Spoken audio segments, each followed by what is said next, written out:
میں بڑا ہی منحوس ہوں۔ یہ کوئی کہہ سکتا ہے بھلا، خاص طور پر جب اس کی اپنی جان داؤ پر لگی ہو۔ آج ہم ایک ایسی ہی کمال کی تاریخی کہانی کو سمجھیں گے۔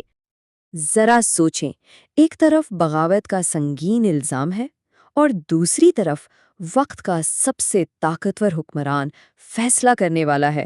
ایسے میں کوئی اپنی جان کیسے بچا سکتا ہے؟ یہی وہ سوال ہے جو ہماری آج کی کہانی کا مرکز ہے۔ تو منظر کچھ یوں ہے کہ اموی خلیفہ عبد الملک بن مروان کا دربار لگا ہوا ہے۔ ایک شخص کو پیش کیا گیا ہے جس کی زندگی کا فیصلہ ہونا ہے، اور الزام بغاوت کا، ایک ایسا جرم جس کی سزا سیدھی سیدھی موت ہے۔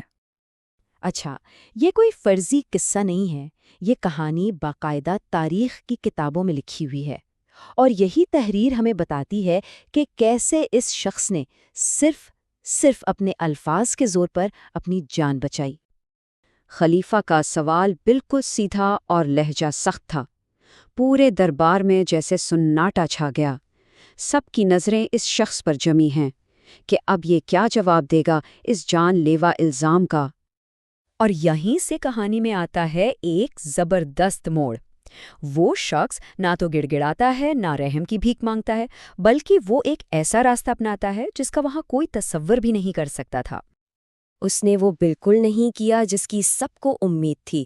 اس نے یہ نہیں کہا کہ میں نے بغاوت نہیں کی، نہیں، اس نے تو پورے معاملے کو ہی ایک نیا رخ دے دیا۔ اور پھر وہ اپنا کمال کا دفاع پیش کرتا ہے۔ وہ بغاوت کے الزام کو ایک بالکل ہی نئی شکل دے دیتا ہے، اسے اپنی بدقسمتی کی نشانی بنا دیتا ہے۔ وہ کہتا ہے، میں باغی نہیں ہوں، میں تو منحوس ہوں۔ اب بھائی صرف کہہ دینا تو کافی نہیں ہوتا نا، ثبوت بھی تو دینا پڑتا ہے۔ تو اب وہ اپنے اس عجیب دعوے کو ثابت کرنے کے لیے اپنی کہانی سناتا ہے۔ اور یہیں اس کی ذہانت کا اصل کمال نظر آتا ہے۔ وہ اپنی ہی ناکامیوں کو ثبوت بنا کر پیش کرتا ہے۔ وہ گنوانا شروع کرتا ہے، میں پہلے فلاں کے ساتھ تھا، وہ اور اس کی پوری فوج تباہ ہو گئی۔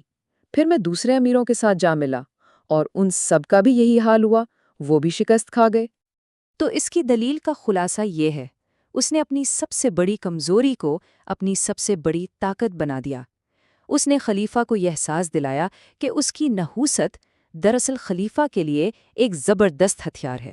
اسے دشمنوں کے پاس بھیج دو اور وہ خود ہی ختم ہو جائیں گے۔ آپ سوچیں دربار کا عالم کیا ہوگا، سب کی سانسیں رکی ہوئی ہیں۔ خلیفہ نے ایک ایسا جواب سنا ہے جس کی کوئی توقع نہیں کر سکتا تھا۔ اب وہ کیا فیصلہ کریں گے؟ سزا دیں گے یا پھر اس کی ذہانت کی داد؟ اس غیر متوقع اور ذہین دلیل نے دربار کے سنجیدہ ماحول کو ایک دم بدل دیا۔ خلیفہ اس شخص کی حاضر جوابی سے اتنا متاثر ہوا کہ وہ اپنی ہنسی روک ہی نہ سکا۔ یہ ہوتی ہے الفاظ کی طاقت۔ صرف ایک منفرد دلیل نے موت کو زندگی میں بدل دیا۔ اور نتیجہ کیا نکلا؟ خلیفہ نے اسے آزاد کر دیا، اس کی جان بھی بچی اور اسے عزت کے ساتھ جانے دیا گیا، صرف اس کی حاضر دماغی کی وجہ سے۔ اچھا، اس شخص کی جان تو بچ گئی، لیکن اس پوری کہانی میں ہمارے سیکھنے کے لیے کیا ہے؟ یہ صرف ایک دلچسپ قصہ نہیں ہے، بلکہ یہ ہمیں قائل کرنے کے فن کے بارے میں بہت کچھ سکھاتا ہے۔ چلیں اس کے کچھ اہم نکات کو دیکھتے ہیں۔ سب سے پہلی بات، اپنی کمزوری کو طاقت بنانا۔ اس نے اپنی ہار کو چھپایا نہیں، بلکہ اسے اپنا سب سے بڑا ہتھیار بنا لیا۔ دوسری چیز، اس نے اپنے سامنے والے یعنی خلیفہ کی سوچ کو سمجھا۔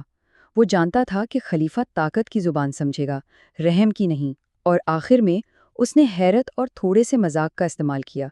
اس نے اتنی سنگین صورتحال کو ایک ایسی کہانی بنا دیا کہ خلیفہ بھی ہنس پڑا، اور بس یہی اس کی جیت تھی۔ تو آخر میں ایک سوال رہ جاتا ہے، کیا وہ شخص واقعی منحوس تھا، یا وہ اتنا ذہین تھا کہ اس نے موت کو ٹالنے کے لیے ایک ناقابل یقین کہانی گھڑ لی؟ یہ سوچنے کی بات ہے کہ کبھی کبھی آپ چیزوں کو کیسے دیکھتے ہیں، بس وہی سب کچھ ہوتا ہے۔